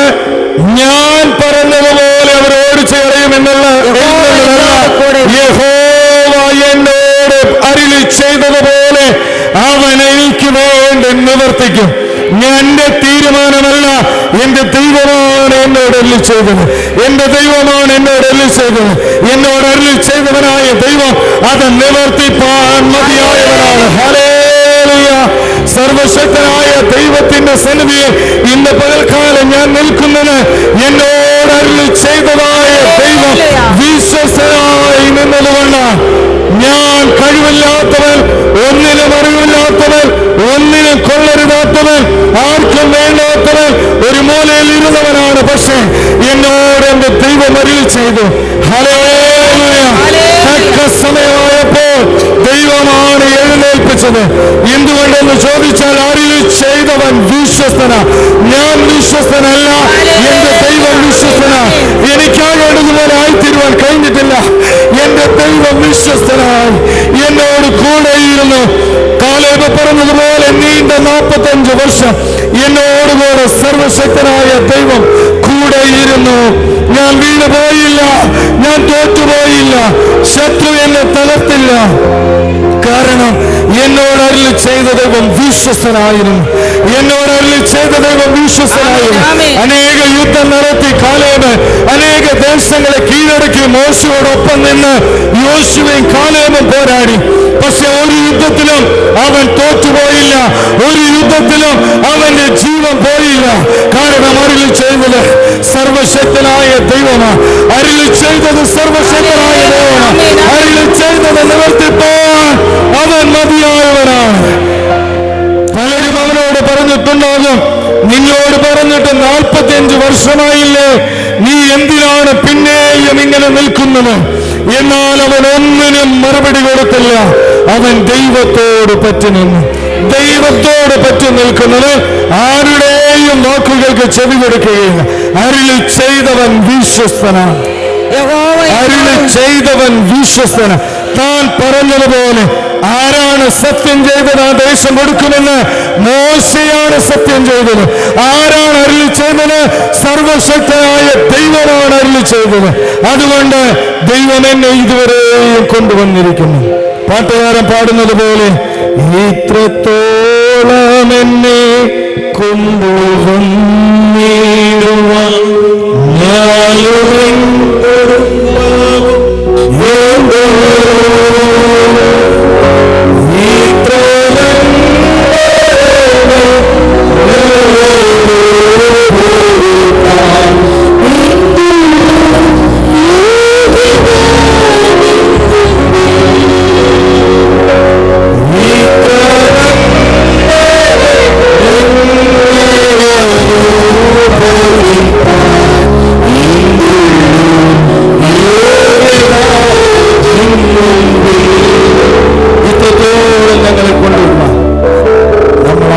ഒന്നുമല്ല, കൊണ്ടുവന്നവനായ ദൈവമാണ് വലിയവൻ. കൊണ്ടുവന്ന ദൈവമാണ് വലിയവൻ. ഇത്രത്തോളം എന്നെ കൊണ്ടുവരുവാൻ ഞാനും എൻ്റെ കുടുംബവും എന്തുള്ളൂ. രണ്ടാമത് പാട്ടുകാരൻ പാടുന്നു, ഇത്ര നന്മകൾ ഞങ്ങൾ അനുഭവിപ്പാൻ എന്ത് യോഗ്യതയാണ് ഞങ്ങളിലുള്ളത്. ഒരു നന്മയുമില്ല. ദൈവം വിളിച്ചു, ദൈവം തിരഞ്ഞെടുത്തു. അതാണ് ഏറ്റവും വലിയ നന്മ. എന്നാൽ എഫേസ്യ ലേഖനം 6-ാം അധ്യായം അതിന്റെ 6-ാമത്തെ വാക്യം നമുക്ക് വായിക്കാം. എഫേസ്യ ലേഖനം 6-ാം അധ്യായം അതിന്റെ 6-ാമത്തെ വാക്യം. മനുഷ്യരെ പ്രസാദിപ്പിക്കുന്നവരെ പോലെ ദൃഷ്ടി സേവയാലല്ല, മനുഷ്യരെ പ്രസാദിപ്പിക്കുന്നവരെ പോലെ ദൃഷ്ടി സേവയാലല്ല, ക്രിസ്തുവിന്റെ ദാസന്മാരെ പോലെ, ക്രിസ്തുവിന്റെ ദാസന്മാരെ പോലെ ദൈവേഷ്ടം മനസ്സോടെ ചെയ്തും, ദൈവ ഇഷ്ടം മനസ്സോടെ ചെയ്തും, മനുഷ്യരെയല്ല കർത്താവിനെ തന്നെ പ്രീതിയോടെ മനുഷ്യരെയല്ല കർത്താവിനെ എത്ര പ്രീതിയോടെ സേവിച്ചും കൊണ്ട് അനുസരിപ്പിൻ. മനുഷ്യരെ പ്രസാദിപ്പിക്കുന്നവരെ പോലെ ദൃഷ്ടി സേവകളാലല്ല, ദൈവഹൃദയത്തിന്റെ ഏകാഗ്രതയോടുകൂടി കർത്താവിനെ ഭയപ്പെട്ടുകൊണ്ട് അനുസരിച്ചുകൊണ്ട് വേണം നാം ആയിരിക്കുവാൻ. കൊലോസ്യ ലേഖനം 3-ാം അധ്യായം അതിന്റെ 23-ാമത്തെ വാക്യം വായിക്കാം. കൊലോസ്യ ലേഖനം 3-ാം അധ്യായം അതിന്റെ 23-ാമത്തെ വാക്യം. നിങ്ങൾ ചെയ്യുന്നതൊക്കെയും മനുഷ്യരെന്നല്ല കർത്താവിനെന്ന പോലെ മനസ്സോടെ ചെയ്യുവിൻ. പ്രതിഫലം കർത്താവ് തരും എന്നറിഞ്ഞ് കർത്താവായ ക്രിസ്തുവിനെ സേവിപ്പിൻ. അവകാശം എന്ന പ്രതിഫലം കർത്താവാണ് തരുന്നത്. അവകാശം തരുന്നത് കർത്താവാണ്. അരുളി ചെയ്യുന്നത് കർത്താവാണ്. പ്രതിഫലം തരുന്നത് കർത്താവാണ്. മനുഷ്യരെ പ്രസാദിപ്പിക്കുന്നവരെ പോലെ ദൃഷ്ടി സേവകളാലല്ല, ഹൃദയത്തിന്റെ ഏകാഗ്രതയോടുകൂടി കർത്താവിനെ അനുസരിക്കണം. ഇബ്രായ ലേഖനം 3-ാം അധ്യായം അതിന്റെ 15 മുതലുള്ള വാക്യം നമുക്ക് വായിക്കാം. 14 മുതലുള്ള 12 മുതൽ വായിക്കാം. ഇബ്രായ ലേഖനം 3-ാം അധ്യായം അതിന്റെ 12 മുതൽ ഓടിച്ചു വായിക്കാം. സഹോദരന്മാരെ, ജീവനുള്ള ദൈവത്തെ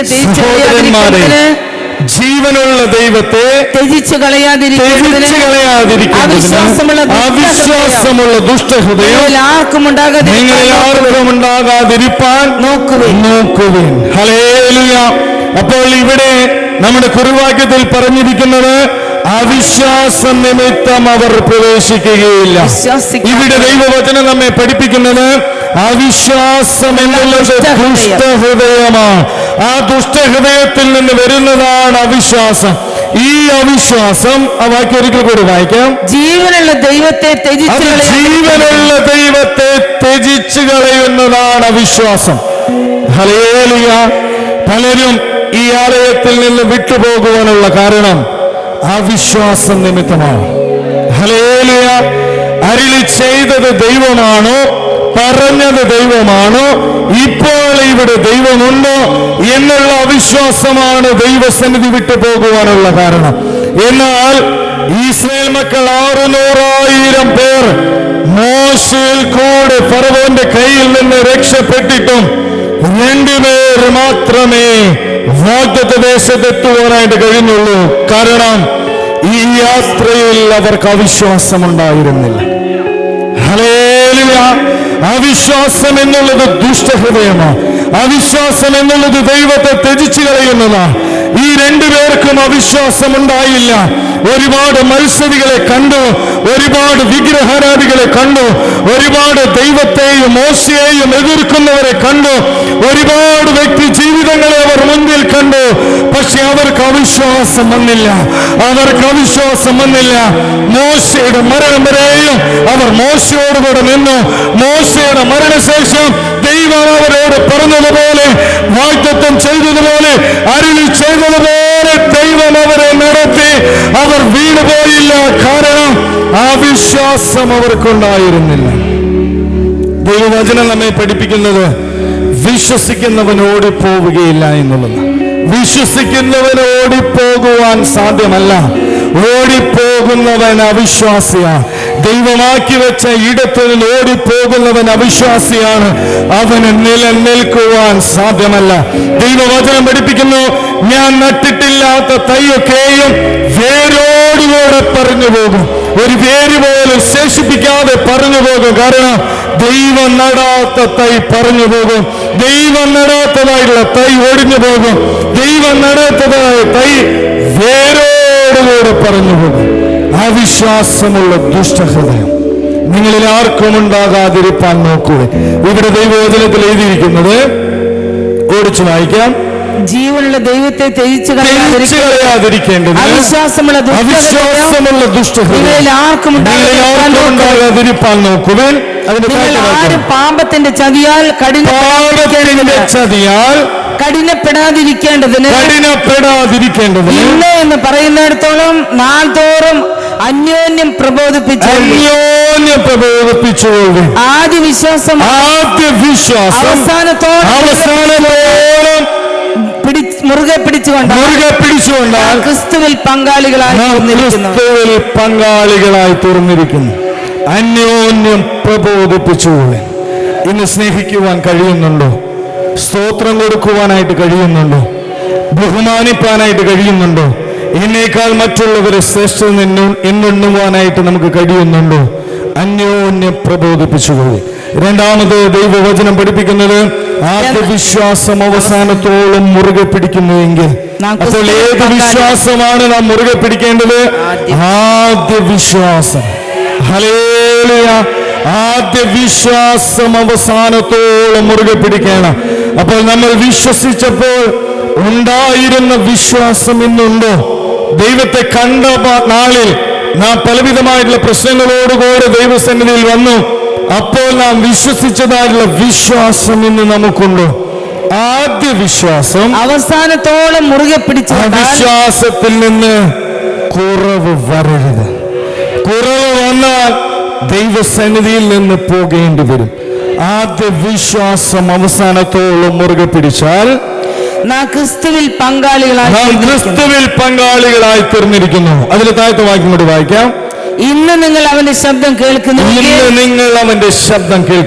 മത്സരത്തിൽ എന്ന പോലെ ഹൃദയങ്ങളെ കഠിനമാക്കരുത്.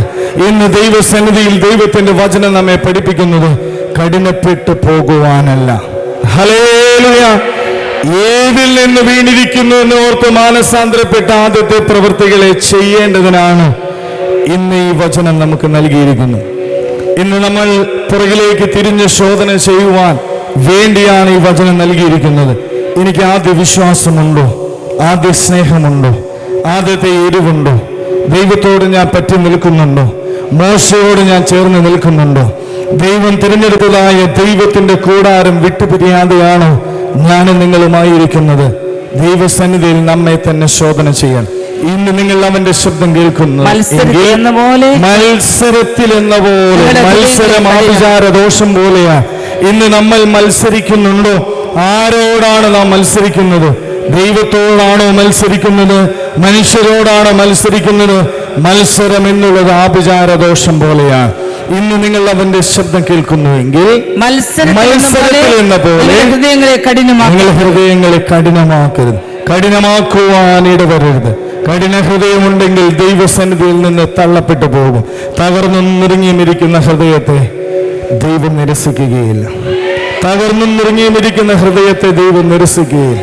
ദൈവസന്നിധിയിൽ കണ്ണുനീരോടുകൂടി ആയിരിക്കുന്നെങ്കിൽ ദാവീദ് പ്രാർത്ഥിച്ചതുപോലെ, ദൈവമേ നിന്റെ ദയയ്ക്ക് തക്കവണ്ണം എന്നോട് കൃപയുണ്ടാകണമേ, നിന്റെ കരുണയുടെ ബഹുത്വപ്രകാരം എന്റെ ലംഘനങ്ങളെ മാച്ചു കളയണമേ, എന്നെ നന്നായി കഴുകി എന്റെ അകൃത്യം പോക്കണമേ, എന്റെ പാപം നീക്കി എന്നെ വെടിപ്പാക്കണമേ. ദാവീദ് പറയുന്നു, നിന്നോട് തന്നെ ഞാൻ പാപം ചെയ്തു, നിനക്ക് അനിഷ്ടമായുള്ളത് ഞാൻ ചെയ്തിരിക്കുന്നു. ദാവീദ് എത്ര വ്യക്തമായിട്ടാണ് പറയുന്നത്, നിന്നോട് തന്നെ ഞാൻ പാപം ചെയ്തു, നിനക്ക് അനിഷ്ടമായുള്ളത് ഞാൻ ചെയ്തിരിക്കുന്നു. ദൈവം ഈ നിർമ്മലമായ ഹൃദയം എന്നിൽ നൽകി സ്ഥിരമായൊരു ആത്മാവിനെ എന്നിൽ പുതുക്കണമേ. ദാവീദ് പ്രാർത്ഥിക്കുന്നത് രാജ്യത്വം നഷ്ടപ്പെടരുത് എന്നുള്ളതല്ല. ദാവീദ് പ്രാർത്ഥിക്കുന്നത് എന്റെ സിംഹാസനം മാറിപ്പോകരുത് എന്നുള്ളതല്ല. നിന്റെ സന്നിധിയിൽ നിന്ന് എന്നെ തള്ളിക്കളയരുത്, നിന്റെ പരിശുദ്ധാത്മാവിന് എന്നിൽ നിന്ന് എടുക്കുകയരുത്. യഹോവയുടെ മനോഹരത്തെ കാണാനും അവന്റെ മന്ദിരത്തിൽ ധ്യാനിപ്പാനും എന്റെ ആയുഷ്കാലമൊക്കെയും നിന്റെ ആലയത്തിൽ പാർക്കുവാൻ എന്നെ സഹായിക്കണമേ. നിന്റെ സന്നിധിയിൽ നിന്ന് എന്നെ തള്ളിക്കളയരുതേ, നിന്റെ പരിശുദ്ധാത്മാവിനെ എന്നിൽ നിന്ന് എടുക്കുകയുമരുതേ. നിന്റെ സന്നിധിയിൽ നിന്ന് തള്ളപ്പെട്ടു പോകുക എനിക്കിത് വരരുതേ. എന്നെ രാജ്യത്വം പോയാലും എന്റെ ഭരണം പോയാലും എന്റെ രാജപദവി പോയാലും എനിക്ക് വിഷയമല്ല. എനിക്ക് എവിടേക്ക് ഓടിപ്പോകേണ്ടി വന്നാലും എനിക്ക് വിഷയമല്ല. നിന്റെ സന്നിധിയിൽ നിന്ന് എന്നെ തള്ളിക്കളയരുതേ, നിന്റെ സന്നിധിയിൽ നിന്ന് എന്നെ തള്ളിക്കളയരുതേ. നിന്റെ പരിശുദ്ധാത്മാവിനെ എന്നിൽ നിന്ന് എടുക്കരുത്. നിന്റെ രക്ഷയുടെ സന്തോഷം എനിക്ക് തിരികെ തരണമേ. ആർക്കാണത് പ്രാർത്ഥിക്കുവാനായിട്ട് കഴിയുന്നത്? ദാവീദിനെ പോലെ കഠിന ഹൃദയമില്ലാതെ തകർന്നു മുറിയുമിരിക്കുന്ന ഹൃദയത്തോടുകൂടെ, നിന്നോട് തന്നെ ഞാൻ പാപം ചെയ്തു, നിനക്ക് അനിഷ്ടമായുള്ളത് ഞാൻ ചെയ്തു എന്ന് ദൈവസന്നിധിയിൽ പറയുവാൻ എത്ര പേർക്ക് കഴിയും? അപ്രകാരം തീരുമാനമെടുത്തവരെല്ലാം വചനമുയർത്തി ദൈവത്തിന് മഹത്വം കൊടുക്കും. ഹല്ലേലൂയ. അതിന്റെ താഴത്തെ വാക്യങ്ങൾ കൂടി നമുക്ക് ഓടിച്ചു വായിക്കാം. നിങ്ങളുടെ ഹൃദയങ്ങളെ കഠിനമാക്കരുത് എന്ന് പറയുന്നതിൽ ആരാകുന്നു കേട്ടിട്ട് മത്സരിച്ചവർ? മിസ്രയീമിൽ നിന്ന് മോശ മുഖാന്തരം പുറപ്പെട്ടു വന്നവർ, മിസ്രയീമിൽ നിന്ന് മോശ മുഖാന്തരം പുറപ്പെട്ടു വന്നവർ എല്ലാവരുമല്ലോ. അതിന്റെ താഴത്തെ വാക്യം, 40 ആണ്ട് ആരോട് ക്രുദ്ധിച്ചു? 40 ആണ്ട് ഞാൻ ആരോട് ക്രുദ്ധിച്ചു? പാപം ചെയ്തവരോടല്ലയോ? അവരുടെ ശവങ്ങൾ മരുഭൂമിയിൽ വീണുപോയി. എന്റെ സ്വസ്ഥതയിൽ പ്രവേശിക്കില്ല എന്ന് അനുസരണം കെട്ടവരോടല്ലാതെ ആരോടാകുന്നു? ഇങ്ങനെ ഒരിക്കൽ കൂടി വായിക്കാം. എന്റെ സ്വസ്ഥതയിൽ പ്രവേശിക്കില്ല എന്ന് ആണയിട്ടത് അനുസരണത്തോടല്ലാതെ പിന്നെ ആരോടാകുന്നു? അവസാനത്തെ വാക്യം അവിശ്വാസ നിമിത്തം അവർക്ക് പ്രവേശിപ്പാൻ കഴിഞ്ഞില്ല. അവിശ്വാസം എന്നെ പ്രവേശിപ്പാൻ കഴിയാതെ വന്ന് തടഞ്ഞു വെക്കുമെന്ന് ദൈവത്തിന്റെ വചനം നമ്മെ ഓർമ്മിപ്പിക്കുന്നു. യോശുവയും കാലേബിനും അവിശ്വാസമുണ്ടായിരുന്നില്ല. 85-ാമത്തെ വയസ്സിലും ദൈവം എന്നോട് അരുളി ചെയ്തതായിട്ടുള്ള പർവ്വതം എനിക്ക് തരിക. എനിക്ക് പഴയ ആരോഗ്യമുണ്ട്, പഴയ വിശ്വാസമുണ്ട്. എന്റെ ദൈവത്തെ പഴയതുപോലെ ഞാൻ സ്നേഹിക്കുന്നു. അതിലൊരളവിട എനിക്ക് പിന്മാറുവാൻ ഇടവന്നിട്ടില്ല. അതുകൊണ്ട് ദൈവം എനിക്കത് നൽകും. ഇങ്ങനെ അവിശ്വാസ നിമിത്തം അവർക്ക്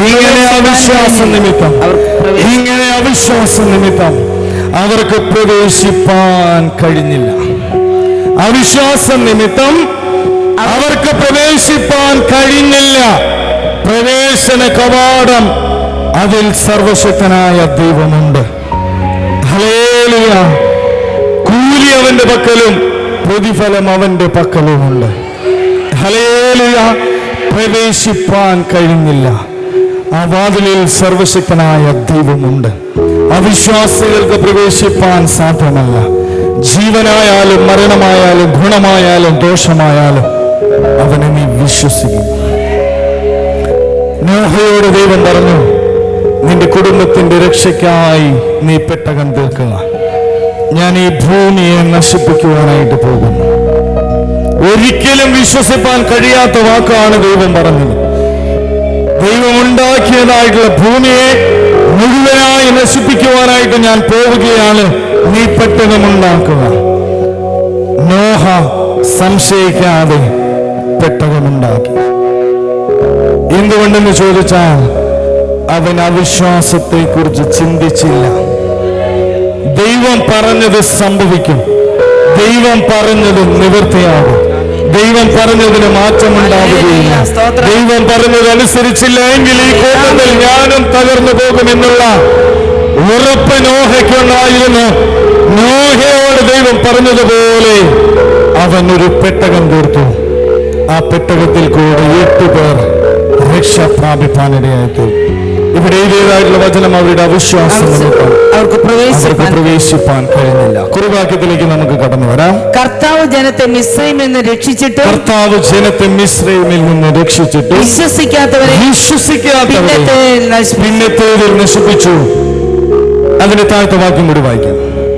തങ്ങളുടെ വാഴ്ച കാത്തുകൊള്ളാതെ സ്വന്തം വാസസ്ഥലം വിട്ടുപോയ ദൂതന്മാരെ മഹാദിവസത്തിന്റെ വിധിക്കായി എന്നേക്കുമുള്ള ചങ്ങലയിട്ട് അന്ധകാരത്തിന് കീഴിൽ സൂക്ഷിച്ചിരിക്കുന്നു. അവിടെ എഴുതിയതായിട്ടുള്ള വചനം വ്യക്തമായിട്ട് മനസ്സിലാക്കി ഹൃദയത്തിൽ സംഗ്രഹിക്കുകയാണ്.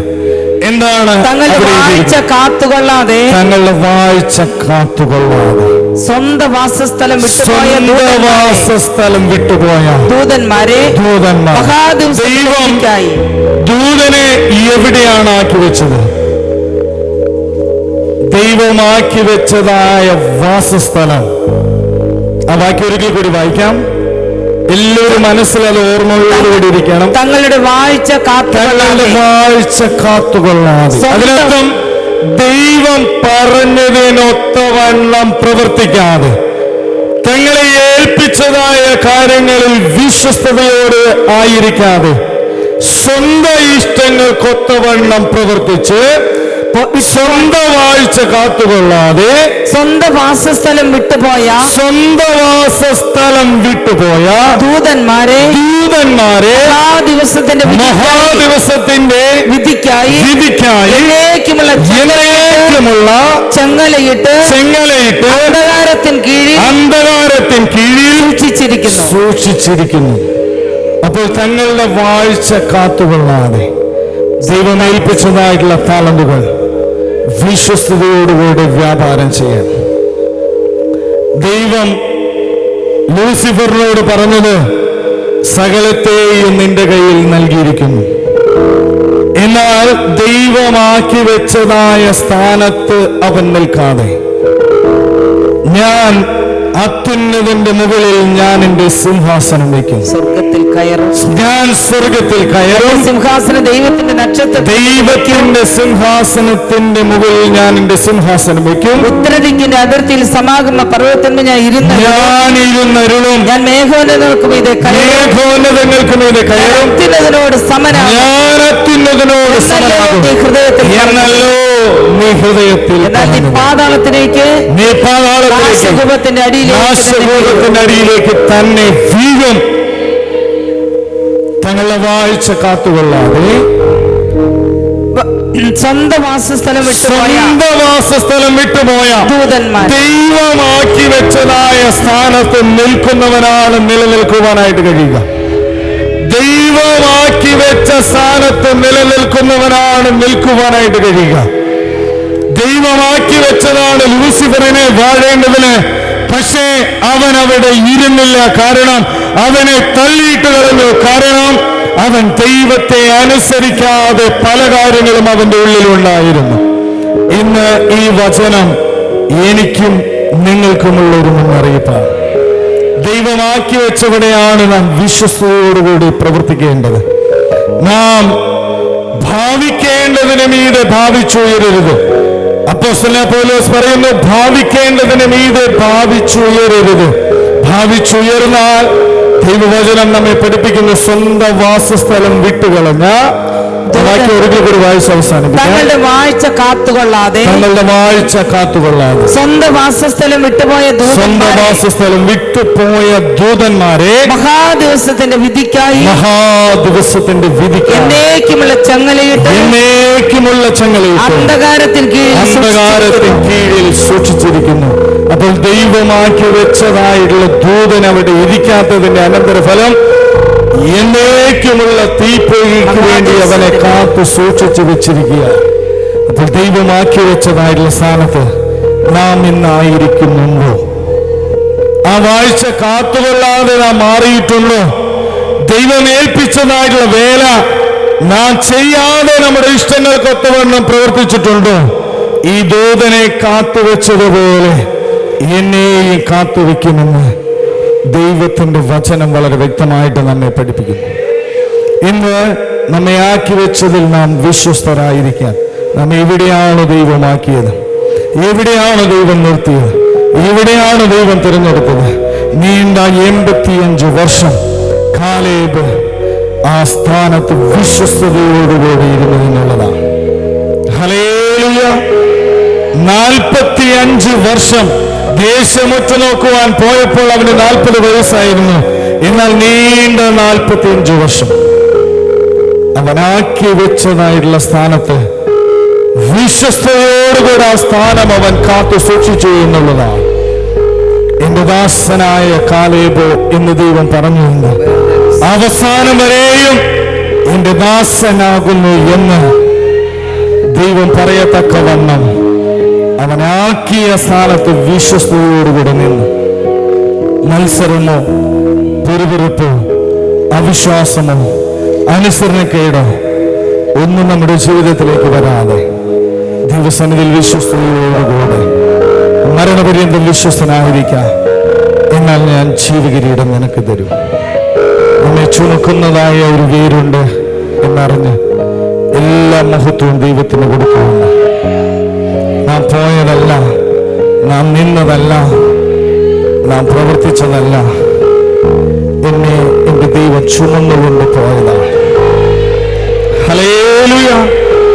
എന്റെ ദൈവം എന്നെ ചുമന്നുകൊണ്ട് ഇതുവരെയും വന്നതാണ്.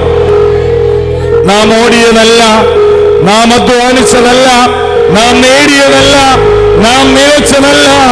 എന്നെ ദൈവം ചുമന്ന് ഇതുവരെയും കൊണ്ടുവന്നതാണ്. എന്തിനാണ് കൊണ്ടുവന്നത്? ദൈവം ആക്കി വെച്ച സ്ഥാനത്ത് ആറ്റരകത്ത് നട്ടിരിക്കുന്നതും തക്കകാലത്ത് ഫലം കായ്ക്കുന്നതും ഇലപാടാത്തതുമായ വൃക്ഷം പോലെ ആയിരിക്കുകയാണ്. യോഹന്നാന്റെ സുവിശേഷത്തിൽ പറയുന്നു, എന്നെ പിരിഞ്ഞ് നിങ്ങൾക്കൊന്നും ചെയ്യുവാൻ കഴിയുകയില്ല. എന്നെ പിരിഞ്ഞ് നിങ്ങൾക്കൊന്നും ചെയ്യുവാൻ കഴിയുകയില്ല. ഈ വേര് പോയാൽ എല്ലാം പോയി, ഈ വേര് കൈവിട്ടാൽ എല്ലാം പോയി. ദൈവവചനത്തിൽ കഴിഞ്ഞ വിശുദ്ധ ദിവസം ദൈവം കൽപ്പിച്ചതുപോലെ ദൈവം പിന്തിരിഞ്ഞു, ദൈവം കൈവിട്ടു. ദൈവം കൈവിട്ടാൽ തീർന്നു, ദൈവം മുഖം മറച്ചാൽ തീർന്നു. എന്നെ ചുമന്നാണ് വേറെ കൊണ്ടുവന്നത്. പലരും പറയും ഞാൻ നടന്നാണ് വന്നത്. ഞാൻ ദൈവകൃപ കൊണ്ട്, ഞാൻ നടന്ന് എന്റെ പ്രാർത്ഥന കൊണ്ട്, എന്റെ വിശ്വാസം കൊണ്ടാണ് ഞാൻ ഇതുവരെ എത്തിയത്. അല്ല അല്ല അല്ല, വേറായ ദൈവം എന്നെ ചുമന്നുകൊണ്ടാണ് ഇതുവരെ. ഹല്ലേലൂയ. എന്നെ അവൻ തോളിൽ വഹിച്ചാണ് കൊണ്ടുവന്നത്. എന്നെ അവൻ ചുമന്നാണ് കൊണ്ടുവന്നത്. പാട്ടുകാരൻ പാടുന്നത് പോലെ അവസാനത്തോളം അവൻ സ്നേഹിച്ചു.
ഇല്ലാത്തതാണ്. നമുക്ക് എല്ലാവർക്കും ആ ഗാനം ഒന്ന് എടുക്കാം. എന്നിട്ട് നമുക്ക് എല്ലാവർക്കും എഴുന്നേറ്റ് നിൽക്കാം. എല്ലാവരും കണ്ണുനീരോടുകൂടെ ആ ഗാനം നമുക്ക് പാടാം. ദൈവത്തിന്റെ സ്നേഹം ഒരു നാളും കുറഞ്ഞു പോയിട്ടില്ല.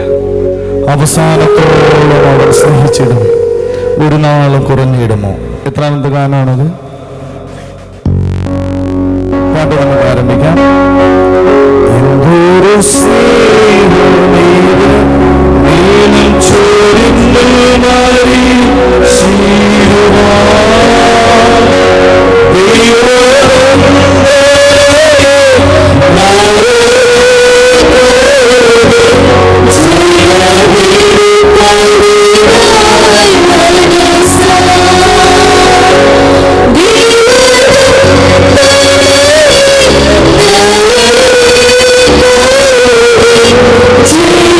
Yeah.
ദൈവസന്നിധിയിൽ നമ്മുടെ കുറവുകളെല്ലാം ഏറ്റുപറഞ്ഞ് നമുക്ക് പ്രാർത്ഥിക്കാം. യോശുവയെ പോലെ, കാലേബിനെ പോലെ വിശ്വാസത്തോടുകൂടി യാത്ര ചെയ്യുവാൻ, നിന്റെ കൂടാരം വിട്ടുപിരിയാതെ, ദൈവത്തിന്റെ ആലോചന വിട്ടുമാറാതെ, അവസാനത്തോളം സ്നേഹിച്ചവനായ ദൈവത്തെ സ്നേഹിച്ചുകൊണ്ട്, എന്നെ ഇതുവരെയും ചുമന്നവനായ ദൈവമേ, ഇനി നീ എന്നെ ചുമന്നുകൊണ്ട് എന്നെ എത്തിക്കണമേ എന്നുള്ള പ്രാർത്ഥനയോടുകൂടി നമുക്കായിരിക്കും. എന്നെ തള്ളിയിടരുത് കർത്താവേ.